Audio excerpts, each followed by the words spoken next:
Guys, double tips, tricks.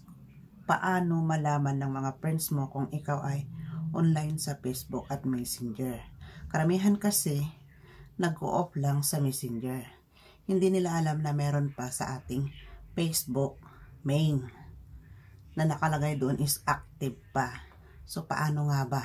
Sundan mo lang ito. Punta na nga tayo sa Facebook natin.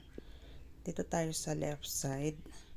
And then, hanapin natin ang settings privacy. Settings. Hanapin natin ang audience and visibility. Dito tayo sa active status. Ayan po, naka-online po tayo dyan. Showing your active. So, dapat natin i-turn off po yan. Turn off. And then, punta na tayo sa ating Messenger. Ayan po. So, punta tayo sa ating main. Dito tayo sa my three line. And then, settings. And then, hanapin natin yung active status. Ito lang, nalagpasan natin. So, ang nakalagay dyan is show when you're active.